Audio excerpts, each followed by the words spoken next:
In the Time of the Butterflies by Julia Alvarez, Part 2, Chapter 8, Patria, 1959.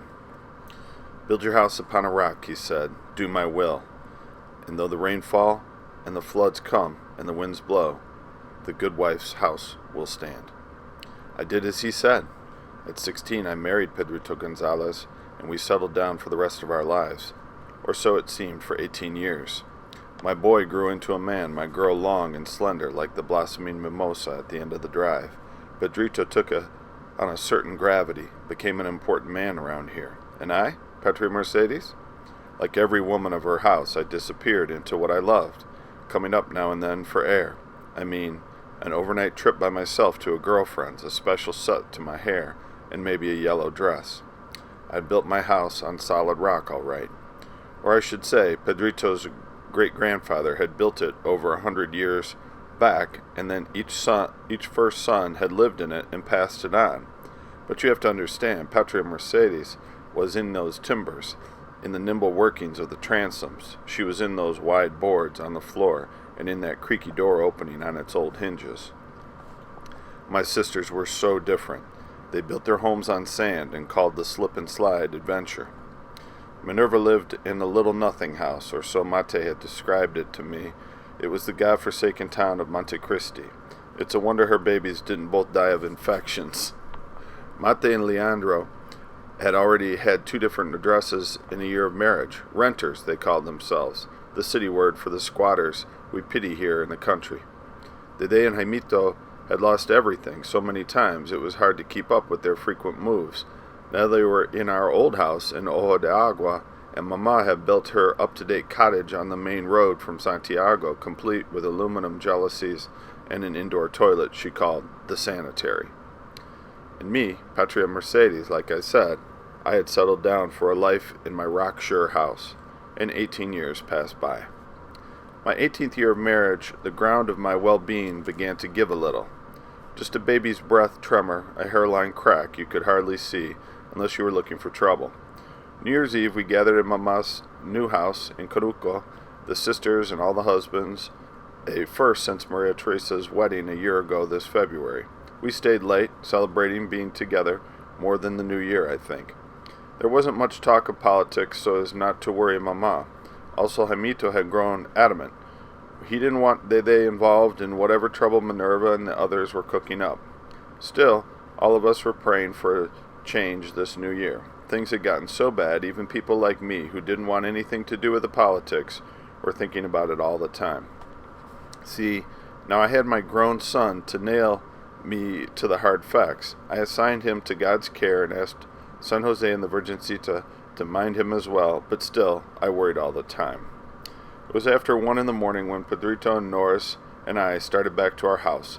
Nelson had stayed at Mama's, saying he was going to bring in the new year, talking to his uncles. As we rode home, I saw the lamp at the window of the young widow's house, and I knew he'd be bringing it in with more than talk. Rumor had it my, quote, boy was sowing wild oats along with his father's cacao crop.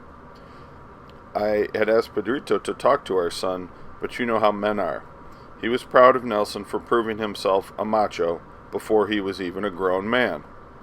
We hadn't been asleep for a couple of hours when that bedroom was blazing with light. My first thought was of angels descending, their burning brands flashing, their fierce wings stirring up things.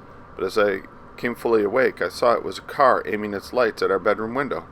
Ay, Dios mío! I shook Pedrito awake and flew out of that bed, terrified that something had happened to my boy. I know what Pedrito says, that I'm overly protective, but ever since I lost my baby 13 years ago, my deepest fear is that I will have to put another one in the ground. This time, I don't think I could go on. It was Minerva and Manolo and Leandro, and yes, Nelson, all very drunk. They could hardly contain their excitement till they got inside. They had just tuned in to Radio Rebelde to hear the New Year's news, and they had been greeted by the triumphant announcement. Batista had fled. Fidel, his brother Raul, and Ernesto, they called Che, had entered Havana and liberated the country. Cuba Libre, Cuba Libre. Minerva started singing our anthem, and others joined in. I kept hushing them, and they finally sobered up when I reminded them we were not libre yet.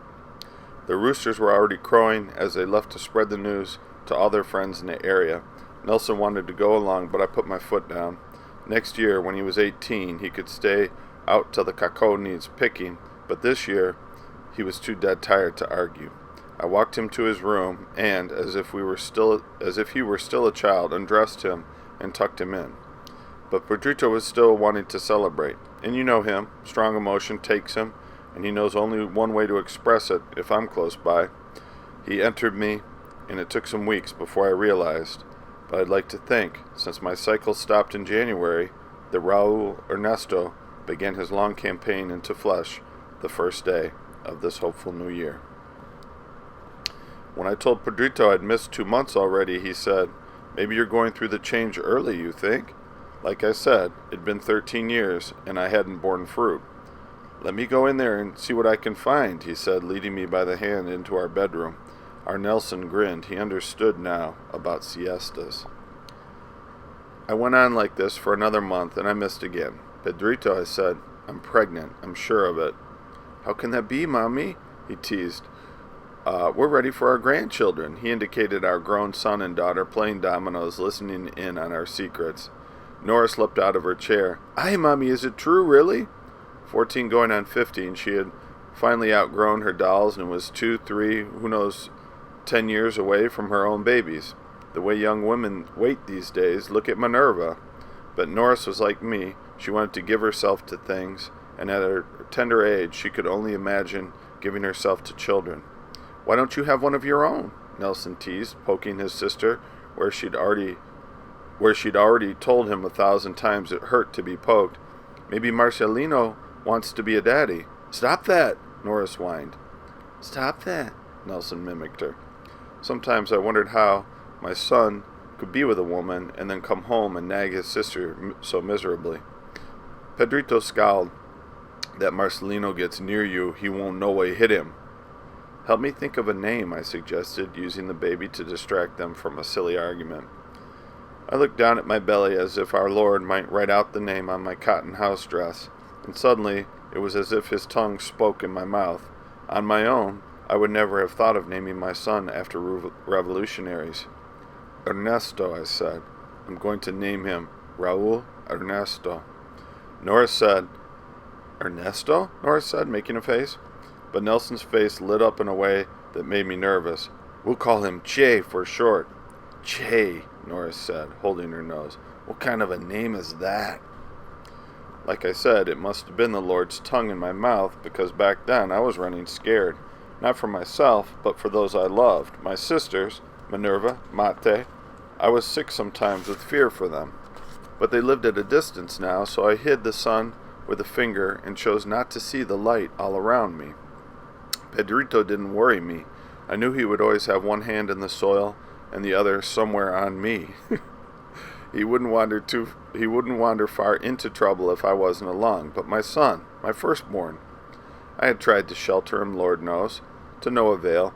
He was always tagging along behind his Tio Manolo and his new Tio Leandro, men of the world who had gone to the university and who impressed him more than his country father. Any chance he got, he was off to the capital to see Tia Mate and the baby Jacqueline, or to Monte Cristi to visit Tia Minerva and Manu and the new baby Manolito. Yes, a whole new crop of Miraballs was coming up. That was another possible explanation for my pregnancy. Suggestion. After all, whenever we were together for a while under the same roof, our cycles became as synchronized as our watches. I knew my boy. He wanted to be a man outside the bedroom, where he had already proven himself. That widow woman could have started a school in there the way I understood it. But I didn't resent her, no. She delivered my son gently into manhood from his boyhood, something a mother cannot possibly do. And so I thought of a way for Nelson to be in the capital under supervision so he wouldn't be running wild with women or his rebel uncles. I talked to Padre de Jesus Lopez, our new priest, who promised to talk to Padre Fabre about letting Nelson enroll in Santo Tomas de Aquino in the capital. It was a seminary, but there was no obligation to the priesthood. At first, Nelson didn't want to go to the school for pre-priest sissies. But a couple of weeks before the start of classes, during the heavy plantings in the yucca field, he had a change of heart. Better to abstain from the gardens of delectable delights than to be stuck planting them dawn to dusk. Besides, his weekends would be his own to spend at his Aunt Maria Teresa and Uncle Leandro's house. Besides, some of those pre-siestas were no sissies, pre-priests were no sissies at all. They talked about pudenda and cunnilingus as if they were speaking of the body and the blood of Christ. How do I know? Nelson came home once and asked me what the words meant, assuming that they were liturgical. Young people don't bother with their Latin these days. Next up was to convince his father, and that was the hardest of all. Pedrito didn't see why we should be spending money sending Nelson to a boarding school in the capital. His best school is right here beside me, learning about his patrimonio. I didn't have the heart to suggest that our son might not want to be a farmer like his father. Recently, Nelson had been talking to me about going to the university. It's just for a year, Papi, I pleaded. It'll be a good finish to his education. Besides, I added, right now the seminary is the best place for him. It was true. Johnny Abbas and his sim were dragging off young men off the streets, the farms, and from offices. Like Herod, the boy babies in all of Judea. The church, refusing as it did to get involved in temporal matters, remained the only sanctuary. Pedrito folded his arms and walked off into the cacao fields. I could see him pacing among the trees. That's where he always went to think, the way I get down on my knees to know my own mind. He came back, put his big hands on either side of the door frame his great-grandfather had built over 100 years ago, and he nodded. He can go. And then with a gesture indicating the green fields over his shoulders that his great-grandfather, his grandfather, and his father had farmed before him, he added, if the land can't keep him, I can't make him stay. So with the help of good Padre de Jesus, Nelson entered Santo Tomas de Aquino last September, out of harm's way, I thought. And for a while, you might have said, he was as I was, safe in God's love.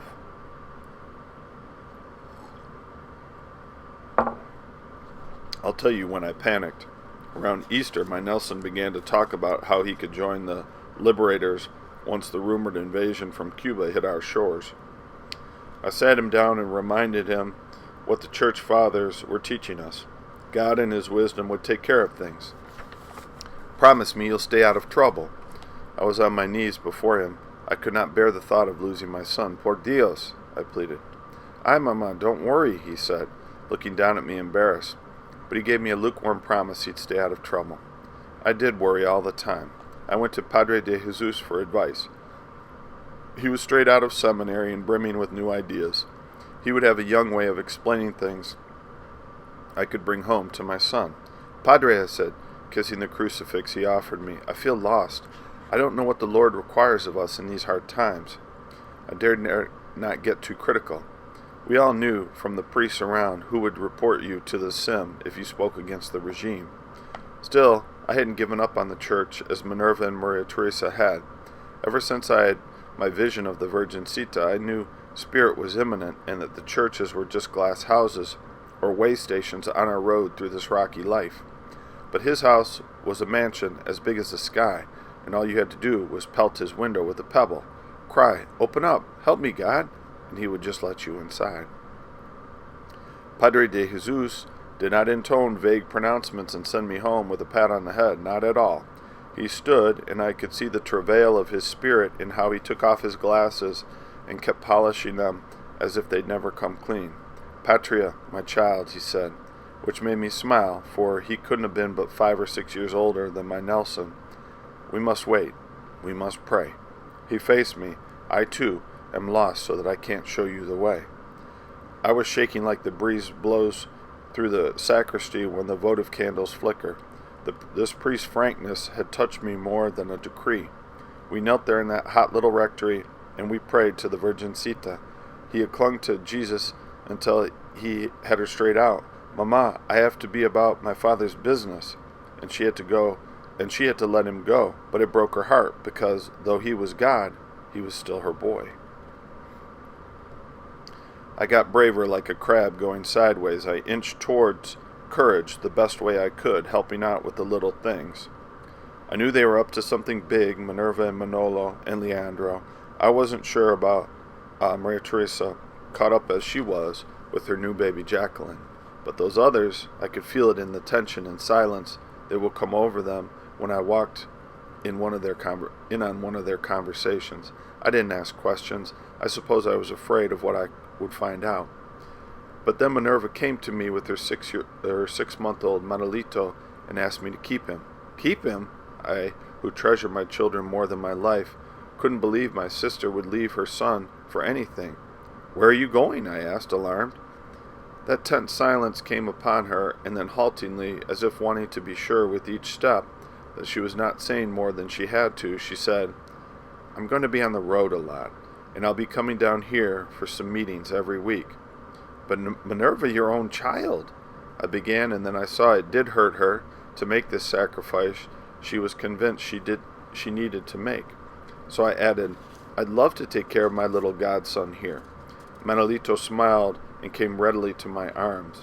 How delicious to hold him like my own baby 5 months ahead of time. That's when I told Minerva I was pregnant with a boy. She was so glad for me, so glad. Then she got curious. Since when are you a fortune teller to know it's a son? I shrugged, but I gave her the best reason I could. I've got a name all picked out for a boy. What are you going to name him?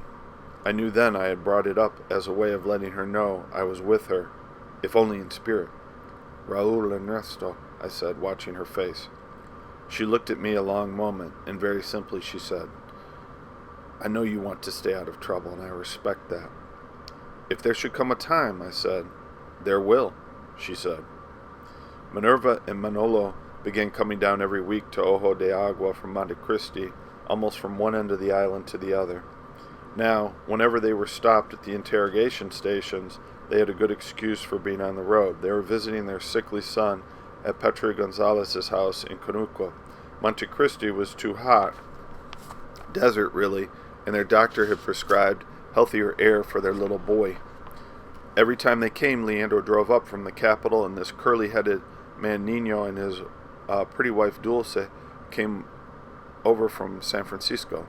They met up with Cuca and Fafa and one named Marianne, though sometimes they called each other different make-believe names. They needed a place to meet, and so I offered them our land. There was a clearing between the cacao and the platano groves. Pedrito had some cane chairs and hammocks under a thatched roof, a place for workers to rest or take a siesta during the hot part of the day. Minerva and her group would sit out there for hours talking. Once or twice, when it was raining, I'd invite them to come into the house, but they'd refuse, knowing it was just politeness on my part. And I was thankful to them for sparing me. If the sim came, Pedrito and I could always swear we knew nothing about these meetings. It was a problem when Nelson was home from school. He'd go out there eager to take part in whatever his uncles were plotting. In deference to me, I'm sure, they kept him at a distance. Not in a way that could hurt his young man's pride, but in a comradely way. They'd send him for more ice or cigarillos, or, please Nelson, hombre, don't take the car down to Jimmy's to see what's up with that radiator, since they had to make it back to the capital that very night. Once they sent the poor boy all the way to Santiago to pick up batteries for the shortwave. When he came back from delivering them, I asked him, What's going on out there, Nelson? I knew, but I wanted to hear what he knew. Nothing, Mama, he said.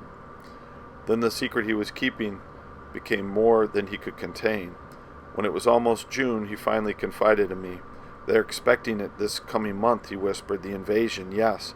He added when he saw the excited look on my face. But you know why that look was there? I'll tell you.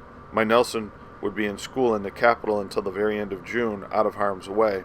He had to study hard if he expected to graduate in time to attend the university in the fall. We had our own little plot cooked up to present to his father the day before university classes started. I was the one who was going to be on the road. Mama couldn't believe it when I asked if she'd keep Manolito those 4 days. Why, I was 5 months gone, Mama exclaimed. I shouldn't be traveling. I explained that I'd be traveling with Padre de Jesus and the Salcedo group to his retreat was important for renewing my faith. We were going up to Constanza. The mountain air would be good for my baby, and I'd heard the road was fairly good. I didn't add from whom, Minerva, or why. Troops were patrolling up and down the Cordillera, just in any case there would be any guerrillas inspired by the Cubans were thinking of hiding there. "Ay, Virgencita, you know what you do with my girls," was all Mamma said. She had become resigned to her daughter's odd and willful ways, and yes, she would keep Manolito, Norris, too. I'd wanted my girl to go along to the retreat, but it was no use. Marcelino's sister had invited Norris to her quinceañera party, and there was too much to do between now and then. "But it's 2 weeks away, mi amor."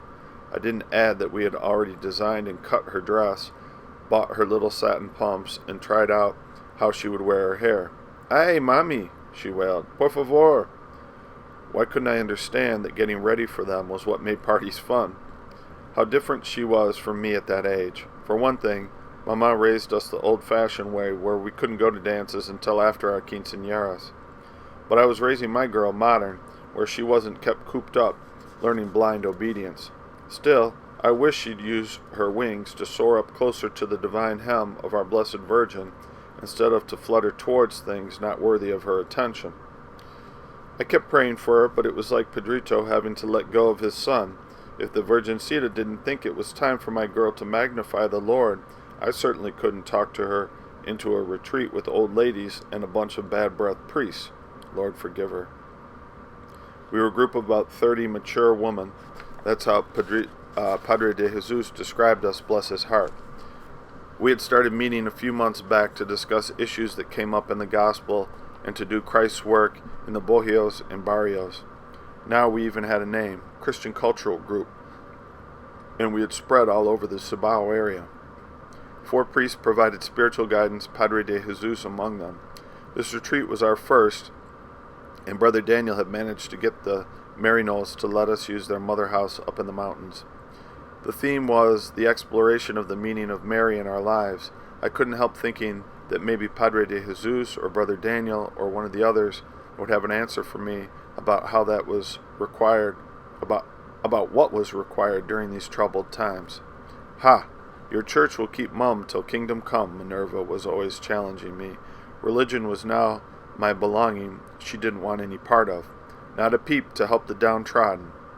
What could I say when I too was intent on keeping my own flesh safe? I'd written a letter to Padre Fabre down at Santo Tomas. "Dear Father, greetings in the Lord's name from the mother of one of your charges, Nelson Gonzalez, completing his 4th year, a smart boy on the whole, as you yourself wrote in your last report, but not always the best with self-control. To make sure he studies hard and stays out of trouble, please do not let my son off the grounds except to come home. He is a country boy not used to the city temptations, and I do not want him getting mixed up with the wrong people. May this letter be in the strictest of your confidences, Father. Most truthfully yours, his mother, Patria Mercedes." But Nelson found out about the letter from his little blabbermouth aunt in the capital. It was unfair. I wasn't letting him become a man. But I stood firm. I'd rather have him stay alive, a boy forever, than be a man dead in the ground. Maria Teresa was also hurt. On one Saturday morning, she came to take Nelson out for the weekend, and the director hadn't allowed her. "Don't you trust me?" she confronted me. Now I had 2 angry souls to appease with half-truths. "It isn't you, Mate," I began. I didn't add that I knew from Nelson's remarks that Leandro, Manolo, and Minerva were involved in a serious plot. "Don't worry, I can take care of your baby. I've got lots of experience now." Mate was holding pretty Jacqueline, nuzzling her baby's head with little kisses. "Besides, there's nothing happening in the capital Nelson could get into, believe me. The Jaragua's empty. The Olympia has been showing the same movie for a month. No one goes out anymore." And then I heard her say it. "Nothing to celebrate, yet." I looked her in the eye and I said, "You too, Mate?" She hugged her baby girl close and looked so brave. I could hardly believe this was our tender-hearted little Mate, whom Norris resembled so much. "Yes, I'm with them." But then the hard look faded, and she was my baby sister again, afraid of El Cuco and noodles in her soup. "If anything should happen, promise me you'll take care of Jacqueline." It seemed I was going to raise all my sister's babies. You know I would. She's one of mine, aren't you, Amorcito? I took that baby in my arms and hugged her close. Jacqueline looked at me with what wonder the little ones have, who still think of the world as a big, safe playroom inside their mother's womb. Our retreat had been planned for May, the month of Mary, but with the increased rumors of an invasion, El Jefe declared a state of emergency. All through May, no one went anywhere without special permission from the Sim. Even Minerva stayed put in Monte Cristi. One day when we hadn't seen his mother for almost a month, Manolito reached up to me from his crib and said, "Mama, Mama." It was going to be hard to give him up once this hell on earth was over. By mid-June, things had quieted down. It looked as if the invasion was not going to come after all. The state of emergency was called off, and so we went ahead with plans for our retreat. When we got to Costanza, I couldn't believe my eyes. I had grown up in the greatest, most beautiful valley on the island, but you get used to close-by beauty, and Costanza was different, like the picture of a faraway place on a puzzle you hurry to put together. I kept trying to fit it inside me, and I couldn't. Purple mountains reaching towards angel feather clouds, a falcon soaring in a calm blue sky, God combing his sunshine fingers through green pastures, straight out of the Psalms. The retreat house was a little ways out of the village, down a path through flower-dotted hillsides. Campesinos came out of their huts to watch us pass. A pretty people, golden skin, light-eyed. They seemed wary, as if somebody not so kind had come down the road ahead of us. We greeted them, and Padre de Jesus explained that we were on a retreat, so if they had any special requests they want us to remember in our prayers, please let us know. They stared at us silently and shook their heads no. We were each assigned a narrow cell with a cot, a crucifix on the wall, and a fount of holy water at the door. It could have been a palace. For heaven's sakes. It could have been a palace. I rejoiced so in it all. Our meetings and meals were held in a big airy room with a large picture window. I sat with my back to the dazzling view so as not to be distracted from his word by his creation. Dawn and dusk, noon and night, we gathered in the chapel and said a rosary along with the little nuns. My old yearning to be in the religious life stirred. I felt myself rising, light-headed, with transcendence, an overflowing fountain. Thank the Lord I had that child in my womb to remind me of the life I had already chosen.